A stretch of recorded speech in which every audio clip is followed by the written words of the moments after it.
Hello, I'm Emily Spaven, UK editor here at LinkedIn News. Thank you very much for joining me today for this LinkedIn Live, in which we'll be speaking with Jesper Brodin, CEO of Ingka Group. Ingka Group owns and operates about 380 IKEA stores across 30 markets. It also has a shopping centre arm, Ingka Centres, and an investment arm, Ingka Investments, employing around 166,000 people across the group. Jesper, thank you very much for joining me today. Thank you, it's a pleasure. So according to your LinkedIn profile, you've worked with IKEA for over 17 years. I'm sure you've seen some significant ups and downs during that time, but none quite like we're experiencing at the moment, I'd imagine. So I'm just wondering if you could tell me about the overall impact that the coronavirus has had on IKEA. Thank you. And thanks for reminding me I have to update that profile. It's getting close to 25 years, actually. So, oh, wow. But it's been, I think, the most dramatic and the most unprecedented times that any one of us have ever experienced. And then we've been through a lot of crises, financially, people crisis, all sorts of things in the past. But COVID-19 has two elements that has made it so especially difficult. On one hand, the absolute risk for people, for customers, co-workers, for people in our network. And secondly, the absolute challenge from a financial perspective with a drama into the economics that we've never seen before. And so I'm sure, obviously, with stores having to close, there's been a huge impact on your revenues, I would imagine. It has. You can say IKEA is built for steady long-term growth. It's a business model built for a marathon, if you like, with independence and longevity in the model. So a good year, we grow somewhere between, say, 4 to 7 or 8% could be some years. If we go too fast, we lose opportunities to scale our value chain. If we grow too little, of course, that can influence us. But if you can imagine that we aim for, let's say, index 105 on a good year, and that during the closure, the first weeks of closures, we were actually down by 80%, with 80% stores closed. 75% of our revenue was basically gone. So those numbers, if anyone would have showed us a year before, I don't think we would have believed it. So absolutely dramatic to see. And then at the same time, as we started to get moving on the targets to say, what can we do? Of course, people was priority number one. But the second priority was start to look at what can we recover of our business. And in fact, as we speak, we were able to recover more than half of our business through speeding up online plans, which was a tremendous effort, I think, from everybody, and obviously responding to the demand that was out there. So I wanted to ask you about online orders. So I'm assuming there's been a huge uptick in that side of the business. Do you expect that this consumer behavior is going to stick now that some of your stores are reopening? Well, Emily, I know that you're a witness as well to that, since I know you're a recent customer as well on the online. Well, interesting enough, we had planned for a transformation to take 3 years. We are in year 2, if you like, currently. And we achieved in a few weeks only, we achieved implementation of plans that was meant for years ahead of us. So, and we basically we had no other choice. And that includes conversion of our stores which we use our stores for a network of fulfillment where we're very close to our customers. Mind you that we are on a good day, we are capable to deliver a sofa on the same day or next, since we have it in stock.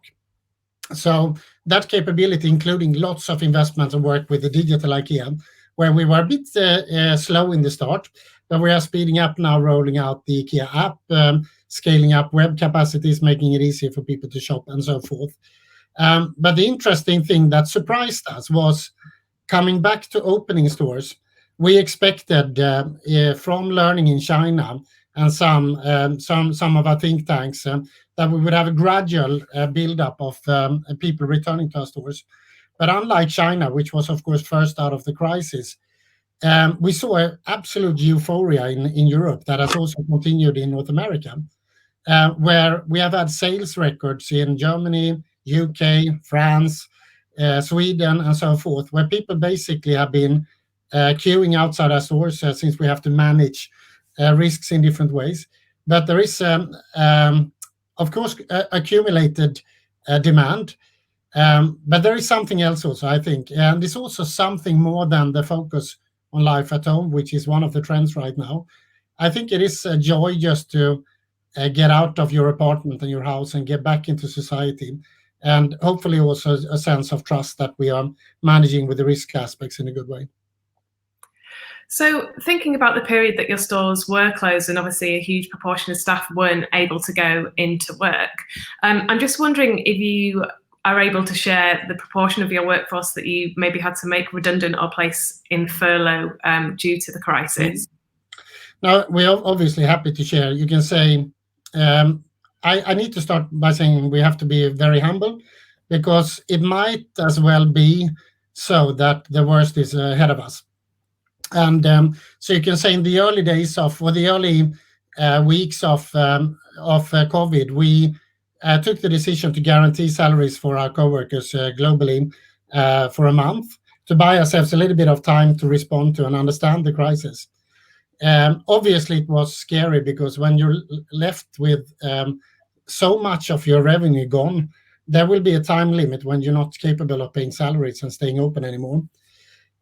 We were actually in some markets also encouraged to engage with furlough packages that were brought forward by authorities, which, by the way, I think have responded in an absolutely phenomenal way, taking the lead together with companies, unions, where collaborations have been between the three better than ever before.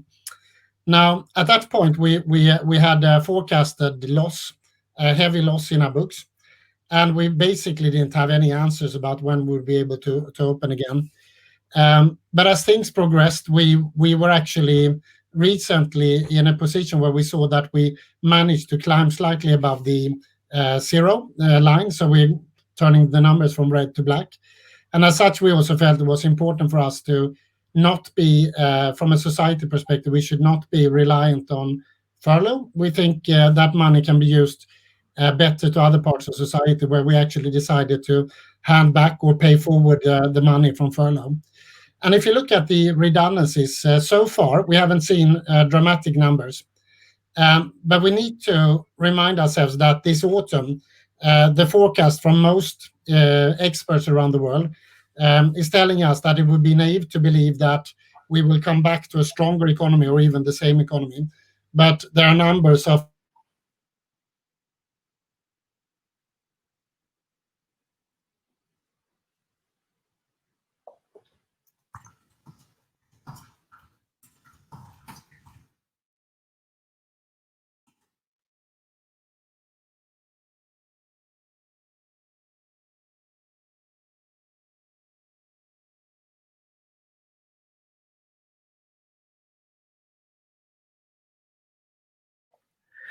Please bear with us for a moment, everyone. Seems like we're having some technical difficulties here.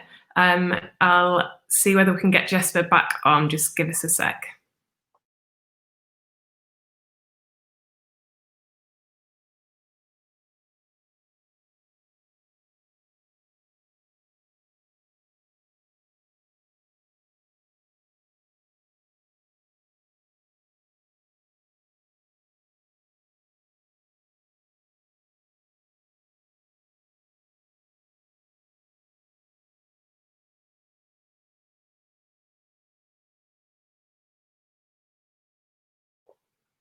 So we're just working on getting Jesper back on with us.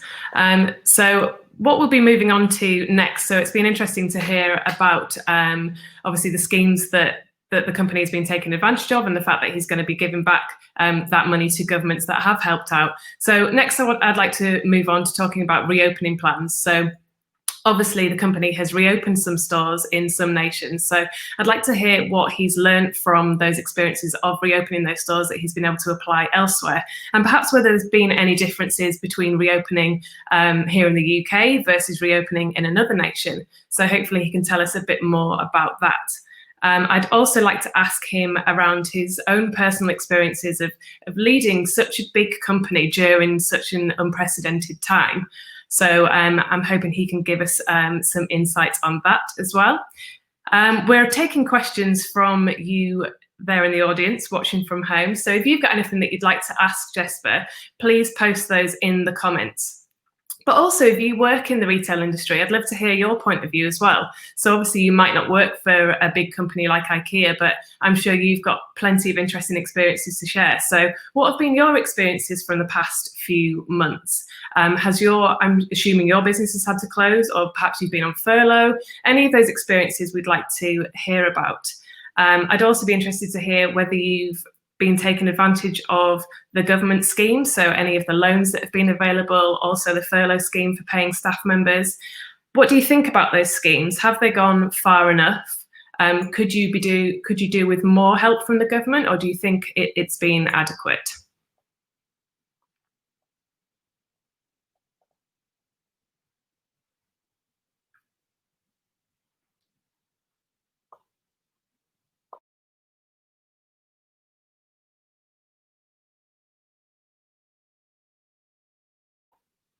Okay, we're hoping that we can have Jesper back on in a minute. He's just restarting his computer. I think he's joining us again now. Here we go. We've got you back.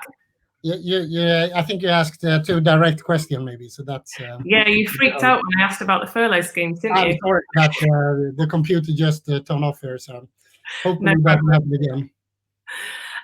So where did we get to? You'd told us that you had taken advantage of furlough schemes in certain countries, but because things had turned a corner and things were looking up, you were looking to pay back the money to, I think is it 9 countries that have given government support? I believe that's correct. 9 of our main markets in this case, yes. So basically we felt that this shows just how liquid this situation has been, and to be honest, it's been like navigating totally without a map, because nobody has experienced this before, but we try to follow our own ethical compass, if you like, in the different moments, and that I think has helped us also provide a certain speed into the decision making. But correctly so, we are handing back, or where that is not possible, we are paying forward furlough money, and then we are bracing ourselves for the challenging economic times this autumn. So thereby, I think the redundancies may still be ahead of us. Of course, we will do everything in our power to make sure that we not only save the jobs that we have, but also invest in new job opportunities. But the future will have to tell us how that is possible. So we've heard a lot about the impact of coronavirus and lockdown on people's mental health. So I'm just wondering if you could share any information on what IKEA has been doing to look after its employees during this time. Well, there was, I think, from day one here, to be honest, we were, I guess, in good company with a lot of authorities and companies out there. A bit slow, I think, in the beginning when the crisis hit China. We made the wrong assumption, like everybody else, that it would be able to contain the crisis there. So the first weeks, the effort was just China. And the effort was to make sure that people felt cared for, not only as we were immediately responding to shutdowns and so on, but also the mental health of being home alone, worrying about the future. So in that case, we've been giving a lot of support to people, from manager to coworkers. We offered lots of training opportunities. So I think as an interesting outcome of COVID, we have never been as competent as we are now, because we invested hundreds of times more in hours for different forms of trainings. But there has also been mentor support in opportunities with the new live stream capabilities to join others, both in big groups to get advice, but also to join colleagues in groups to get support. But obviously, one of the most important points for people is, what about my income and about my job? And that I think we try to respond to in a good way. So now that lockdowns have been easing in various nations across the world, I'd like to speak to you about the reopening plans. So where have stores reopened so far? And perhaps you could tell us about what you learned throughout that process that you've been able to apply elsewhere. Mm-hmm. No, I think there are so many learnings. It's such an also in the middle of all the challenges, an interesting period, because I think in our case, navigating with a strong culture means that you also have certain speed into it. But we draw the conclusion quickly that we need to set ourselves up for 3 phases. The first one being the closures, the second one being the ramp up and opening up, and the third one, which I'm happy to speak about, the path to the new normal. And at this moment, we're actually open in all our markets. So knock on wood. We do expect that there will be returns of cases sporadic over the year to come. We do hope, and we think the main scenario is that we won't go back to the strongest level of closures as we've seen, but who knows? That might still remain as the worst scenario. But we will need to navigate together with authorities and other institutions in society to make the right decisions at the right moment. What we've done is we are focused on rigorous safety measures. So we have the fast-tracked manuals on everything, including social distancing, the sanitation provided, and the different routines for how to use it, and other forms of protection for co-workers and customers in our stores, including actually queue controlling, which was something we did not expect we would need, but that has been put in place in, for example, in Germany, where we've seen days and weeks with more than 50% increase of traffic to our stores, which was not really something we expected, to be honest. Yeah, I've read that here in the UK, when the stores reopened, there were queues of more than 1,000 people at one of the stores, and people were queuing for hours to get in. So there's certainly still an appetite for that in-store experience. We've had a question in from a LinkedIn member named Katie, and she's asking, will the in-store experience changes as a result of the pandemic Will the in-store experience changes that are the result of the pandemic be not just short-term, but will they be more permanent? Well, it is one of the key questions we've asked ourselves. I think it's one of the interesting questions. At this moment, we think there is a lot of speculation, of course, going on out there. But what we believe is that the trends that happened and started to happen before the COVID crisis are the ones that we need to keep our eyes on.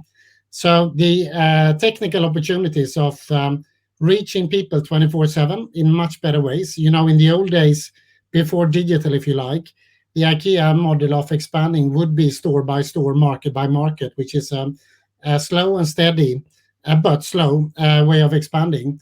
And in a digital era, which we have entered and fully embraced, we are completing our stores, which still remains the centerpiece of the whole experience with IKEA, from inspiration to instant gratification and meatballs, if you like, and vegetables. But thanks to this network, we are spreading digitally to reach people on their conditions, whenever and wherever they like. That is happening, and that trend took us some years from almost zero online, if you like, to last year reaching about 10% online out of the total IKEA sales. And what we've seen, obviously, is that we had to rely on 100% online, reaching about 50% of our total potential, actually, on online, which was a remarkable effort from people. Now, our guesstimate is that next year we will jump to 20%, so from 10 to 20, which is a remarkable step for us in growing online. However, most of that, if not all, is new customers. That's what we've seen lately. So we hope that that trend can continue for the next year. And we've got another question in here from a member named Marjan, and they're asking, considering IKEA has done okay during lockdown, what products did well and what products failed to attract customers during and after lockdown? So what have been your best sellers? Yeah, that's been so interesting. One of the best sellers I know that you purchased recently was the lovely equipment for drawing for kids. I think kids' products has been slightly different in different places, but it's lovely to see in some markets where play has been important, and maybe also a way for maybe parents both working from home to buy some sort of rest time with the kids. It's been frustrating for many. But the first one out was everything around work at home. Office chairs, small tables, etc. for working was booming instantly. And since we saw that in China, we could prepare for it as well as we could manage with the short time in Europe as well. After that came cooking. So it turns out that there is a lot of people in the world who are not master chefs, and being isolated in apartments with each other, both a necessity and I think the interest was steaming. So cooking came on strong. And then I would say third place, everything around storing and organizing, from shoe storages to a lot of people choosing to redo their kitchens during this time. So what we've seen is these are the main movements, but there is a general, very strong trend for improving your home. That is, of course, in a way, logic, since people have spent so much time, more time than ever before in life at home. But at the same time, for a company for us, where we serve people with thin wallets who still have big dreams and big needs, that becomes an increased demand and a potential, of course. Yeah, those certainly seem to be the trends that I'm seeing on social media. So everything around baking bread or baking in general, doing cooking, and then organizing, everyone's sorting out their attics and their sheds and everything else. So that makes sense to me. In between the TikTok dances, yes. Perhaps you could give us an insight into your plans for the rest of 2020 and maybe for the longer term future.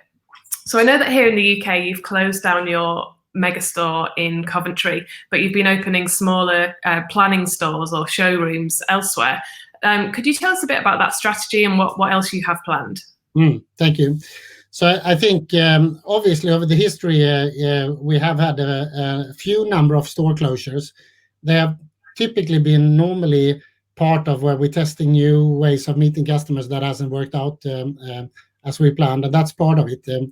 I think Coventry, as you referred to, was a store where we tried a format with a lot of levels in the store, which turned out to be very complicated logistically for us. So we are sorry for that, but hopefully we can serve people in other ways in that part of UK.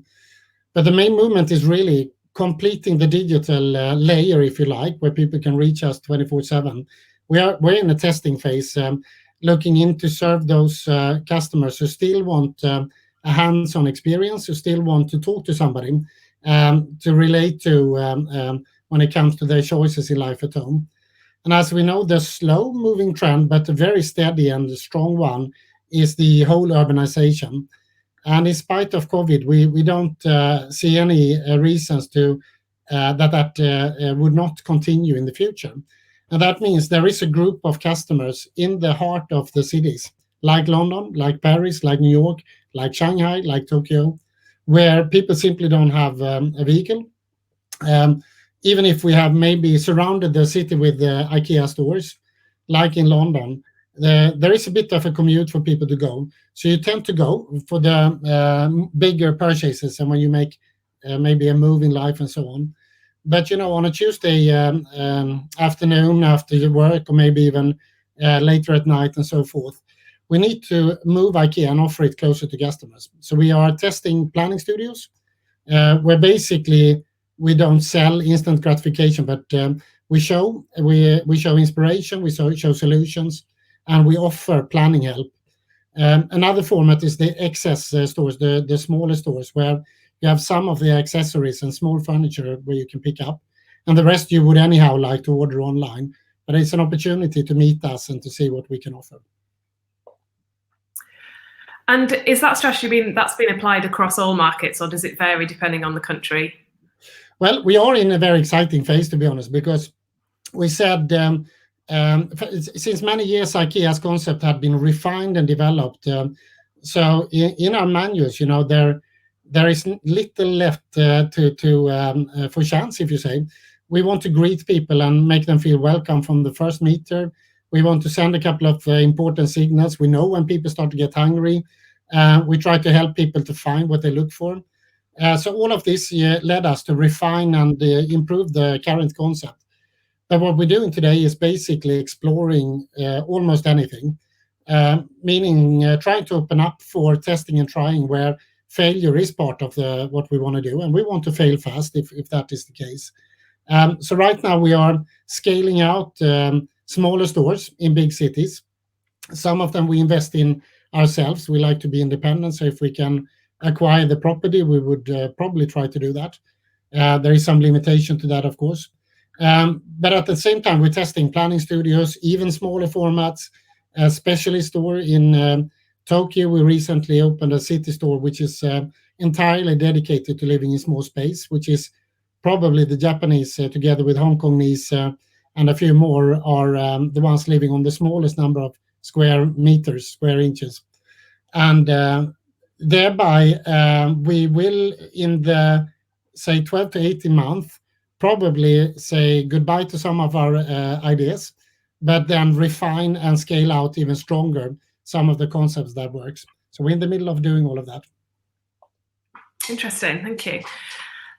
So we've talked a lot about strategy for the company and how it's fared over the past few months, but I'm interested about you personally and how you've coped with the past few months. It's obviously been a strange time for everyone, but imagining leading such a huge company can be quite a burden. I'm sure you're well rewarded, but I'm sure it's quite a burden as well. So I'm just wondering about how that experience has been for you. And I imagine that your working life has changed quite a lot, because I would expect that you travel a lot normally, but with international travel being banned, I'm sure that's changed. And is that something that's going to continue going forward? Will you be traveling as much? To be honest, there was a long time since I looked forward to traveling, and I must admit I do that because at the end of the day, I believe nothing replaces meeting people and connecting with people. And I think one of the learning during this crisis is those undefined moments maybe of work life when you meet at the coffee machine and whatnot has been underappreciated probably. And I think the big word there is recognition. So in a structured meeting, however you do it, it's not normal that recognition is built in as part of the concept, I think. We try to do that, but I think physical meetings will continue. But there is no doubt that the traveling will be reduced heavily. We have learned, I think all of us, how to be super effective in working on a distance. I think some of the decision points, we have sped up the frequency of making decisions by probably a factor of 10, only because we are capable to set up meetings quicker. We have learned the opportunity of actually inviting and including more people to big meetings as well, up to thousands of people, both in big, but also in breakout sessions and so on. So the technology, I think, which is here, will help us to travel more cautiously and probably choose the together time slightly different, so we don't travel to look at PowerPoints. We tried to avoid that before as well, but honestly, sometimes that happens.